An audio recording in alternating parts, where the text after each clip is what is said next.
पत्नी अपने पति से कहती है, पता नहीं क्या हो गया है हमारी पायल को। कल रात को खाना भी नहीं खाया और रो भी रही थी। अभी सुबह जगाने गई तो फिर से रो रही थी। वजह पूछी तो कही, प्लीज़ माँ, मुझे अकेला छोड़ दो। मुझे लगता है कि शायद उसे किसी ने प्यार में धोखा दिया है। डर लगता है कहीं वह खुद को नुकसान ना पहुँचाए।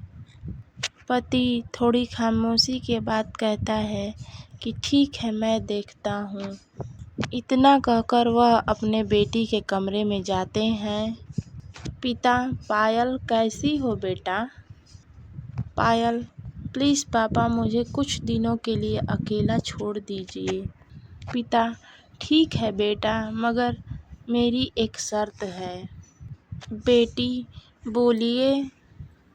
बेटी, मैं तुम्हें एक बकवास कहानी सुनाना चाहता हूँ। तुम सुन लो, हम फिर तुम्हें डिस्टर्ब करना नहीं चाहते हैं। बेटी, ठीक है, सुनाइए। पिता, आज से करीब 20 साल पहले एक राजा हुआ करते थे, बेहद अमीर। उनके 2 बेटे थे। बड़ा बेटा बेहद आज्ञाकारी और ईमानदार था। उस राजा को अपने बड़े बेटे पर नाज था। उसकी शादी एक खूबसूरत लड़की से कर दी गई। फिर वह खूबसूरत लड़की गर्भवती हुई। घर में खुशियाँ ही खुशियाँ छा गईं। मगर राजा की जिद थी कि बेटा ही होगा। फिर राजा ने अपने बहू के गर्भ का चेकअप करवाया तो पता चला कि गर्भ में लड़की है। राजा ने बेटे को हुक्म दिया कि लड़की को गिरा दिया जाए। आखिर बड़ा बेटा आज्ञाकारी था, ना तो करेगा नहीं। मगर पता नहीं उस पागल बेवकूफ़ को क्या सूझी। 2 दिन बाद अपना राजपाट, धन दौलत, शानो शौकत सब कुछ छोड़ के अपनी गर्भवती पत्नी को लेकर महल से गायब हो गया।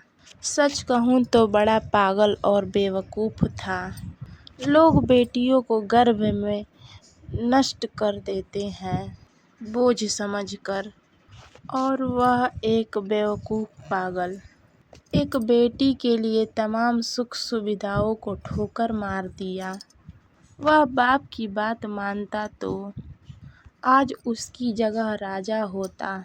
न जाने वह बेटी के लिए पागल बाप न जाने किस हालत में होगा।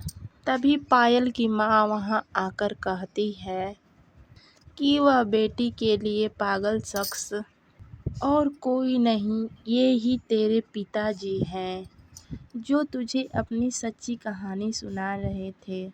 तू कहती थी ना कि मम्मी, नाना नानी को तो मैंने देख लिया।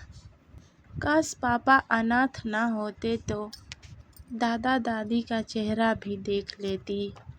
तेरे पापा अनाथ नहीं हैं।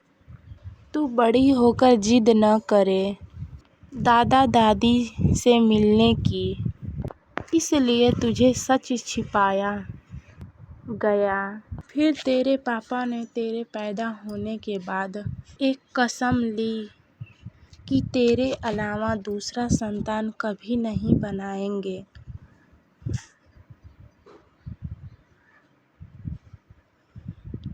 अखबार में इश्तहार देकर तेरे दादा दादी ने बेटी को लेकर ही वापस आने को कहा। मैंने भी जोर दिया वापस जाने को, मगर तुझे गोदी में उठाकर तेरे पापा ने बस इतना ही कहा, जिस घर में मेरे प्रिंसेस की हत्या का फरमान निकाला गया हो, वहाँ एक राजा कैसे सांसें ले सकता है। अब नज़ारा अलग था। पायल की आंखों में पापा के लिए सम्मान, उनकी मोहब्बत के लिए ढेरों सारा प्यार और उनकी कुर्बानी के लिए इबादत करने जी कर रहा था। आंसू थमने का नाम नहीं ले रहे थे, मगर सब कुछ अब सिर्फ पापा के लिए था।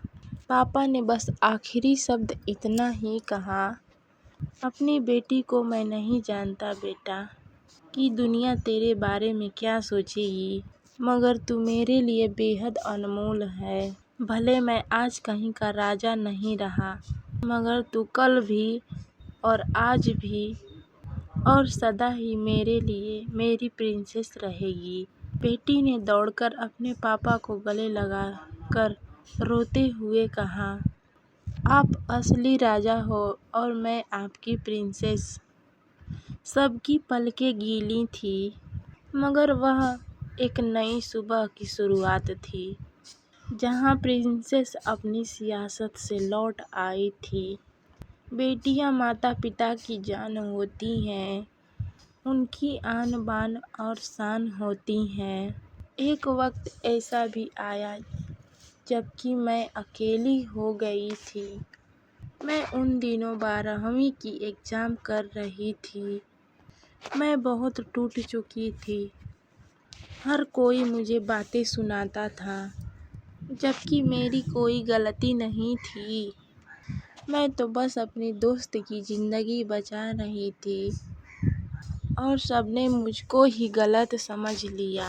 अपनी पर्सनल दुश्मनी निकालने के लिए सभी ने मुझे बेवजह बदनाम कर दिया।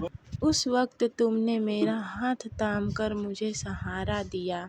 तुमने मुझे उस मुश्किल दौर से निकाला था।